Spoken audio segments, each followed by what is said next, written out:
Even today, just hearing the word basement still sends a slight shiver down my spine, even though it's been about 35 years since the events of my childhood memories occurred. The word cellar provokes a similar response in me, although to a slightly lesser degree.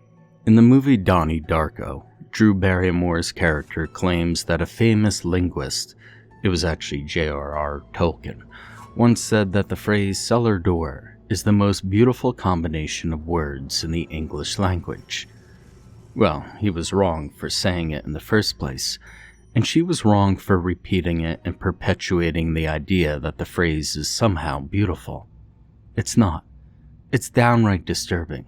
Screw that, screw her, and screw that movie and screw Tolkien. Even though I really did actually like the movie and Tolkien. Screw all of them right up the rear end for using that phrase. Cellar door is, to me, one of the scariest possible combination of words. Another goon, Stinkies1112, posted a basement description earlier, which seems very apt. I'd like to quote an excerpt from that post. Also, there was a basement which had the whole evil presence thing going on. My mother flat out refused to go in there after the first time she did, and that was during broad daylight. My father only did with the door open and every light in the vicinity on. I remember vividly the feeling of abject terror I felt one time. To my memory that I went in there. Not the kind of scared you feel when you're a kid and your mom turns the lights out and shuts your room door, but the kind of scared you feel when every horror movie you've ever seen comes to life and coagulates in the form of a suffocating total darkness, punctuated by 100 eyes all staring at you with a deep burning hatred. This is a very good, if understated, description of the feelings invoked. There are some differences. Stinky's basement was cold and seemed to affect everyone, while mine was warm and only affected children. But still, there are enough similarities to make me wonder if our basements may have been siblings born from the very same hell, or perhaps they were even connected at a deeper level, some twisted basement in which each of them was only a small part of a larger entity. Okay, well, that's enough of that particular rant. But here we go to the much longer ranting. It's going to be a long story filled with many irrelevant details that serve no real purpose other than to demonstrate how clearly I remember it, how it has burned itself into my mind. I don't know how many of you are prepared to read the rambling, incoherent ravings of a madman recounting events from the lunacy of his childhood memories, so at this point, you have two choices. Skip my post and proceed to the next one, or sit back, relax, settle in, and prepare yourself for the ride. Now, as I mentioned before, my basement story is along the same lines as the evil presence mentioned in the post I quoted above. It's quite a bit more complicated than the other basement stories back on page 3, where crotch apples reported hearing strange noises only to discover that the noises were the result of a brother making out with girls. Now, I'm not saying that there weren't strange noises. There absolutely were, although just how strange is debatable. In retrospect, they may have been and probably were perfectly mundane basement noises, but they did add an element of extra creepiness. Noises like the occasional erratic metallic clink or thunk, sound of pipes being tapped on, a steady bloop at about 10-second intervals suggesting a drip from some unseen leak, the sound of rushing water. All of those were likely just plumbing issues. Less frequently, I would hear a low moaning sound, which quite probably was just wind somehow entering from outside, or circulating in some plumbing vents. But looking back, there are many complete rational explanations for such noises, and it's likely that every old basement and every old house makes noises like these. At the time, though, in my young mind, they were unfathomably ominous warning sounds. The erratic clink and thunk tapping noises were intentional, and were designed to stimulate my curiosity, drawing me down into the basement to investigate. The dripping bloop noises were maddeningly loud, much louder than they had any right to be, and were similarly intended to lure me down in the hopes of shutting off whatever infernal faucet was open. The rushing water noises only served to confuse me. But the moaning. Oh, the moaning. Thankfully, it wasn't as constant as the tapping or the drip, but nevertheless, it was horrific. It both drew me and repelled me at the same time. I don't know if it was the call of someone who needed my help, perhaps the last victim who had made the unwise decision to enter that pit, or if it was the chorus of all the voices of previous victims, warning me to stay away. But to make it worse, none of the noises sounded entirely real. They all had an artificial quality, like sound effects from a movie, like shaking a piece of sheet metal to recreate the sound of thunder, or clapping coconut halves together for the sound of a horse galloping. I could never, and I still can't, quite place my finger on it, but something about the noises was always very off. The not quite right feeling inherent in the sound may have been due to the shape or the acoustics of the room. All sounds coming through the door from below the staircase seemed to be amplified, and a short echo and delay ambiance was applied before the sound waves reached my ears. I didn't understand concepts like acoustics at the time. Maybe the alteration of the sounds were simply due to acoustics of the room, causing the sound waves to resonate in such an unseen fashion. But then again, maybe the sounds were altered intentionally to disguise their artificiality. Hearing the noises through the open door at the top of the staircase created the feeling that noises just somehow didn't belong, as if they had actually originated from some other source elsewhere in the universe, but had been transported into the basement through some rift in time and space. When the door was shut, the noises could, mercifully, no longer be heard at all. The door didn't muffle the noises, but it canceled them out altogether. So during my childhood, my family moved around a lot. My father worked for a government agency that would transfer him to different locations on a fairly regular basis. Every year or two, we'd be in a different city or state, moving into a new home. I was probably 7 years old when we moved into the house with the haunted basement. Perhaps haunted isn't even the right word to use for it, though. It was never really clear to me whether the basement itself was alive, or if something else, something very evil, was residing within the basement. I suppose the distinction is meaningless because whatever it might have been, its energy was always focused in that one particular part of the house.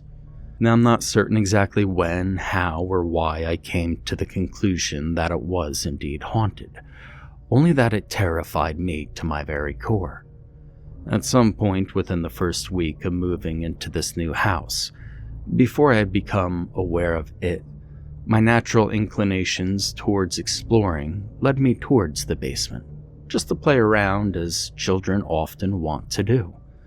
At the time, the basement was new to me. It was, in my mind, unexplored territory, and I was a great adventurer, a discoverer. I was a young child, and I didn't know any better. It wasn't until much later that I realized it's a bad idea to intrude into areas where something might prefer to be left alone. A sleeping beast is best left undisturbed, because once awoken, the beast will behave in a manner consistent with its beastly nature. Whatever force it was, it had decided I was unwelcome, and I somehow instinctively knew it didn't want me around. I got the impression that it didn't like me very much at all. Or perhaps it did. Maybe it liked me a little too much. The door to the basement was just outside the kitchen in a small utility room entryway around the corner from the pantry closet. The door's handle was on the left, and the hinges on the right. It opened inward toward the stairs, where there was about a 4-foot-long platform before the staircase descended along the left wall. And thinking back on it, this was a pretty poor design and potentially dangerous to someone who might have been coming up the stairs.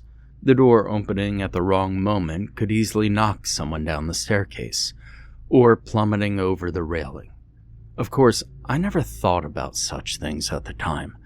There was a light switch on the left wall just inside the door. From the doorway at the top of the staircase, I couldn't actually see much of the basement, even if I flipped on the light switch. The light illuminated the stairs well enough, but not much of the basement itself. That god-forsaken room seemed to be shrouded in perpetual darkness. I could just barely make out the shape of the washing machine at the far end of my field of view. The basement stank as well. Standing atop the stairs, I could smell a very unpleasant musty odor and feel hot, dank air emanating from within those murky depths.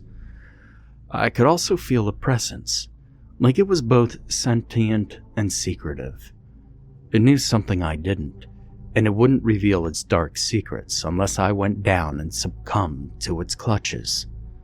At times it seemed only to be playfully mischievous, trying to coax me in, but at other times there was no mistaking that the basement had wicked, malevolent intentions. I never actually even set foot inside it. I was too frightened.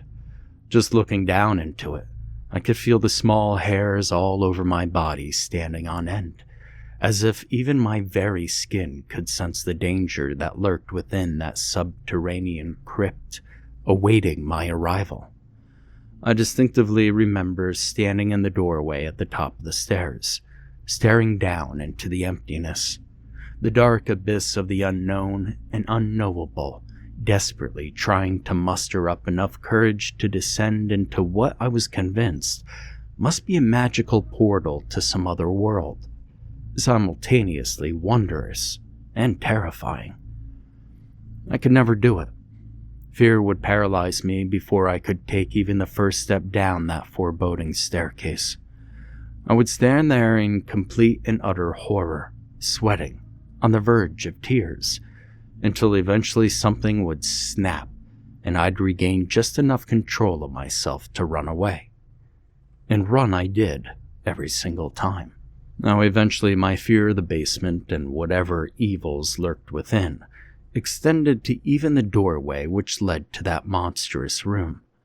I began to avoid even the door to the basement, as if getting too close to the door would cause me to be sucked in, where I would surely suffer unspeakable atrocities. I would do my best to keep at least 5 feet away from that malignant, venomous doorway. Now, much like any other child, I had friends who would come to visit, play, or have the occasional sleepover. On a few occasions, when my parents weren't around or weren't paying attention, I would dare my friends to enter the basement. None of them ever did. I never told them exactly why the basement was a scary place, and to be honest, I really didn't understand it myself. I still don't. They all seemed very willing to take the dare, but as they approached the door, they always faltered. One of them, I seem to remember his name being Paul, came closer than most, and admittedly closer than I ever had. He walked down the stairway to almost the halfway point, where he froze solid. After a moment, he turned and bolted back up the stairs. He didn't stop once he reached the kitchen either. He kept running straight through and locked himself in the bathroom for 10 or 15 minutes. When he finally came out, he was sweating, shaking all over, and unable to maintain eye contact with anyone for the rest of the night. He refused to talk about it. My parents seemed to think that he might be ill, and they called his parents to express their concerns. I don't know exactly what transpired in that phone call, but I guess it was decided that everything was okay, because Paul's parents didn't come to pick him up. At least, not right then. In the middle of the night, Paul woke me up and said that he had to go home. I told him to shut up. I wanted to go back to sleep, and he started crying and babbling about wanting to go home. After a little while, the noise woke my parents up. It was tremendously embarrassing to me. I was sure they'd never allow another sleepover after this kid woke them up in the middle of the night with his blubbering. After all, he was my friend. I was the one who invited him here, and now he's causing problems, interrupting their sleep. They told me it was okay. Sometimes kids get scared for no reason. They said the best thing to do would be to let him call home, and maybe it would help him feel better. My father made the phone call. He woke Paul's mother and explained, as best he could, the situation to her. Then he gave the phone to Paul, and Paul immediately started crying the moment the phone was put into his hand. He begged his mother to come pick him up, and that he needed to go home. I could still hear the tone in his voice and the way he stretched out the vowel E in the word need and the O in home. He told us all that he was feeling sick, but he couldn't look any of us in the eye, and I could see the look of abject terror on his face. I knew it was the basement that had frightened him away from the house. I felt bad for daring him to go down there. He wound up gathering the few belongings he had brought with him, and my father drove him home. Paul and I never spoke much after that. It was almost like we weren't friends anymore for some reason. And over the short course of time that I lived there, I'd see him at school and he'd usually avert his gaze, as though there was some unspoken thing which he didn't want to acknowledge. In any case, we were never really friends again after that. He seemed to get very uncomfortable around me and distance himself. In fact, I don't think I ever saw him have any friends at all for the rest of the time I went to school there. Now, it's not really pertinent to this story, but a few years ago, my mother sent me an email containing a web link to a news story about Paul. She'd stayed in contact with his parents throughout the years. As it turns out, Paul had grown up, as we all do, married a very nice woman, and had 2 children. He also got a job as a school teacher in the same town and school district where I first met him. Apparently, at some point while he was teaching 3rd grade students, Paul developed an unhealthy liking of 9-year-old girls. One of his students had come forward with allegations of molestation, and she was quickly followed by several other girls he had taught. While he was awaiting trial on multiple charges, he died from a self-administered rapid overdose of lead poisoning, delivered directly to his brain via the barrel of a shotgun. Now, judging from the reactions of every single one of my childhood friends who ever came into close contact with the basement, we children seemed to be, in some fashion, attuned to the presence of whatever was lurking within it. We could sense it, even though adults were entirely unaware of it, and thus unaffected. My parents never showed any signs of being frightened by the basement at all. I never mentioned my fear to them for a variety of completely illogical and nonsensical reasons that I'll attempt to explain later. Occasionally, I'd see my mother coming up from the basement, usually carrying a hamper full of clean laundry. I was in complete awe of how courageous she was to have willingly gone into and surprisingly returned safely from that abomination beneath the house. I don't recall ever seeing her enter the basement, only seeing her return. I may have just blocked out any memory of seeing her enter, as the thought would have been too traumatic for my young mind to cope with. I'd like to think that if I'd seen her entering that dreadful tomb, I would have warned her not to go, even pleaded with her if necessary. The truth is, I probably wouldn't have. I would probably been too afraid to voice my objections, knowing that the basement might hear me. I knew that it was evil, and I knew that it was dangerous, yet I had the suspicion that maybe it didn't know that I knew. Somehow my intuition told me that I'd be safer if I didn't let it find out that I knew about it. As long as it didn't know I was aware of it, I could avoid it. But if it found out that I knew, it would have to get rid of me. For the rest of the time that we lived in that particular house, I avoided that door like some demonic infectious disease that was absolutely, without any doubt, determined to destroy me. Or worse. As I said before, I didn't mention my fear to my parents or anyone else. Using my childhood logic, saying it out loud might awaken the bad thing and bring it directly to me, like some unearthly spectral dog whistle. It seemed to be confined to the basement, for now, but perhaps it was even trapped there and unable to come out. Speaking of it aloud might be like calling its name, which could free it from its underground prison and allow it to come for me.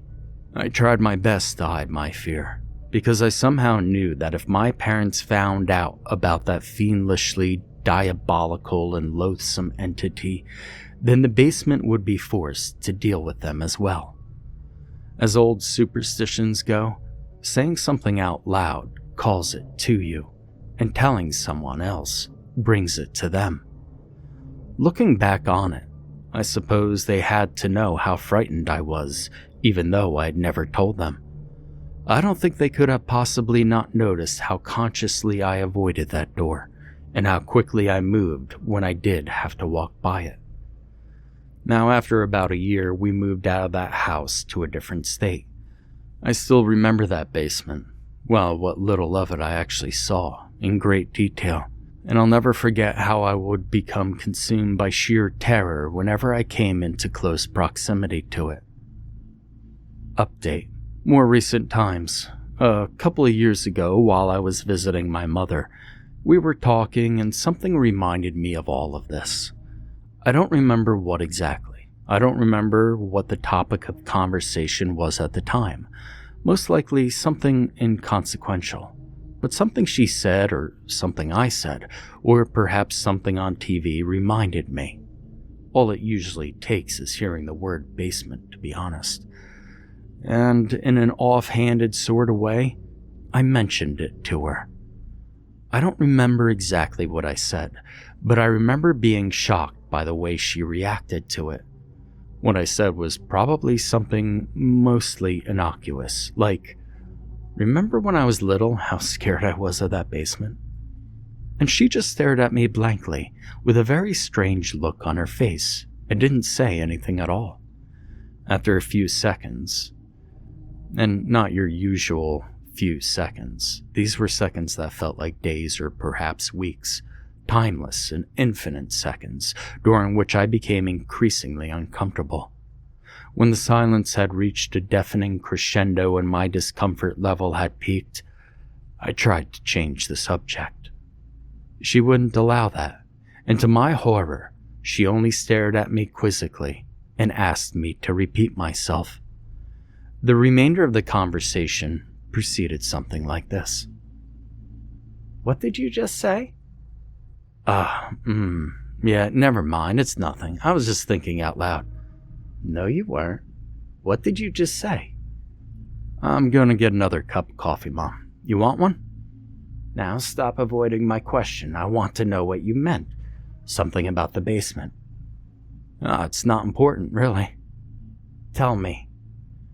"I was just saying how much it scared me when I was little." And my mom stared at me blankly. I was just really glad that we moved out of that house. And she was staring at me again. "Nah, it's silly. I know. We've never had a basement." Now, of course, I didn't believe her. I even argued with her a little. I described the door, the stairway, the noises, all to no avail. I even tried reminding her of the night that Paul came over for his sleepover, and how he had awoken so frightened that he refused to stay. She remembered the night, but she insisted that Paul had just gotten sick. I mentioned that the laundry machines were in the basement. She simply had to remember that. She'd been down there so many times. She refused to hear any part of it. She remembered the small utility room outside the kitchen, but according to her, the laundry machines had been located in that room, and there was no door leading to a downward staircase. After a very frustrating conversation, It seemed that there was simply no way I would be able to make her remember, and she seemed to give up on trying to convince me. Now later that evening, she brought out an old photo album. She sat down with me and went through the photos of every house we had lived in while I was growing up. Photos of every location we had ever moved to, every city, every state. She could tell me what years we lived in each home and how old I was at the time. She wanted me to point out which house I was talking about. I couldn't identify which particular house it had been, although I could narrow it down to 2 possible houses based simply on my age at the time. Neither one of them looked like the right house for my memory. The pictures were all familiar to me. I remember the houses, but I couldn't place precisely which one of them it had been since none of them looked quite right. She could narrow it down to one particular house, being that it was the town where we had met Paul's family. She swore that we didn't have a basement, nor did any home that we'd ever lived in. I sometimes wonder if perhaps the basement managed to somehow erase itself from her memory. Of course, that would mean that it had altered my memory as well, rendering me unable to identify the house in which it dwelt, and thus preventing me from ever disclosing its whereabouts. I try not to think about it too much, or too often, and I've once again decided that I probably shouldn't ever tell this story out loud.